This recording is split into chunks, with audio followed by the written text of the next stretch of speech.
जे काय तुमचं फॉरवर्डिंग आहे काय का? हो फॉरवर्ड फक्त फॉरवर्डिंग. फॉरवर्डिंग क्लिअरन्स ट्रान्सपोर्ट तर तुमच्याकडून घेतो माहिती आहे तुम्हाला. हां ट्रान्सपोर्ट. मग आता तुम्ही जास्तीत जास्त व्हॉल्यूम किती होतो महिन्याचा कंटेनरचा? कंटेनर आपलं नियर अबाउट 1000 म्हणजे 1000 कंटेनर होतात. 1000. अच्छा. म्हणजे बाकी पण ट्रान्सपोर्टर असतील तुमच्याकडे हो हो ज्याचा रेट निगोशिएबल त्याच्याकडे तुम्ही बरं ठीक आहे. फॉरवर्डिंगचं काय असतं म्हणजे फॉरवर्डिंग कशी करायचं जर आम्हाला तुम्ही माझ्या यूट्यूब चॅनलद्वारे काय सांगू शकता का फॉरवर्डिंग कशी करायची, कशी ऑर्डर कशी येते, आपण लाईनशी कसं कॉन्टॅक्ट करायचं याच्याबद्दल काय सांगू शकता?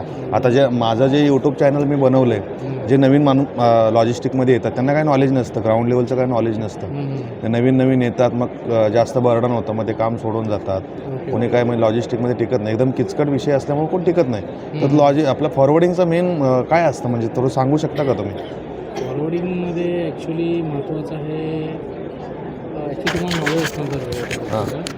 तुम्हाला इम्पोर्ट एक्सपोर्ट दोन्ही कळलं पाहिजे आणि सगळ्यात महत्त्वाचं त्याच्यामध्ये इन्कोटम असतं. अच्छा. म्हणजे माझे पहिले जे मी व्हिडिओ बनवलेत ग्राउंड लेवलला जाऊन यार्ड काय असतं, डिओ काय असतो, हा मेन पाया त्यांना माहितीच असावं लागतं. मग तो माहिती झाल्यानंतर आपण फॉरवर्डिंग कशी करायची, कंट्र बुक कसे करायचे, आउट ऑफ कंट्रीमध्ये कंट्र आपण कसा घेऊन जायचा, काय असतं जरा नॉलेज सांगा ना तुम्ही. ॲक्च्युली कसं आहे माहिती आहे का, पहिलं आपल्याला शिपरकडून इन्क्वायरी येते, कस्टमरकडून इन्क्वायरी येते, त्याच्या बेसवर आपण त्याला रेट कोट करतो. तर रेट कोट करून घेतो आपण शिपिंग लाईनच्या बेसवर. समजा आपला आफ्रिकेला कंट्र जाणार आहे. हां, मग आपण आफ्रिकेला कुठली लाईन चांगली आहे, CMA चांगली आहे, CMA रेट घ्यायचा आपण. तो रेट कस्टमरला कोट करतो. तर कस्टमर ओके बोलणार तुम्हाला, मग कंटेनर बुकिंग टाकायची लाईनला. आपण लाईनला बुकिंग टाकली की लाईन बुकिंग कॉपी आपल्याला देते. बुकिंग रिक्वेस्ट टाकली की ती बुकिंग कॉपी आपल्याला बुकिंग कॉपी आपण आपल्या ट्रान्सपोर्टरला पाठवायची की भाई तो MT container pickup booking DO booking copy म्हणजे डिओची डेट वगैरे चेक करायला लागते, कधी डिओ एक्सपायर होतं. हां, ट्रान्सपोर्टरला दिली, ट्रान्सपोर्टर जाणार, कंट्री उचलणार यार्डमध्ये जाऊन.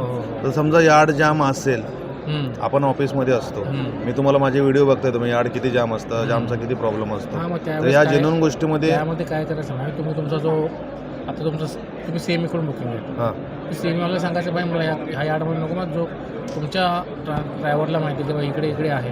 अच्छा. म्हणजे ट्रान्सपोर्टने इन्फॉर्म केलं पाहिजे फॉरवर्डरला की बाबा हे यार्ड जाम आहे, आपला कंट्री स्टफिंगला लवकर पोहोचणार नाही आणि स्टफिंग करून येऊन आफ्रिकेमध्ये आपला कंट्री पोहोचणार नाही लवकर. त्याच्यासाठी काहीतरी सोल्युशन द्या, दुसऱ्या यार्डचा डिओ द्या.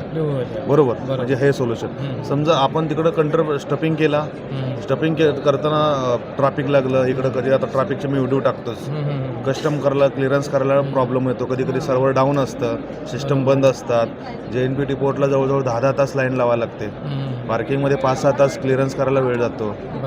मग हे जे प्रॉब्लेम्स आहेत, मग ह्या प्रॉब्लेम्समुळे काय होतं, कधी काय माहिती आहे का, शिपिंग लाईनवाले फॉरवर्डरवाले ट्रान्सपोर्टला ब्लेम करतात.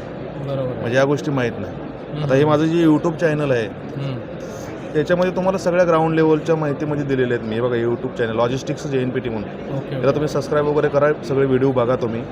जेन्युइन काय प्रॉब्लेम असतो, आपण काय करतो एकमेकाला ब्लेम करत राहतो आणि प्रॉब्लेम हा जेन्युइन असतो.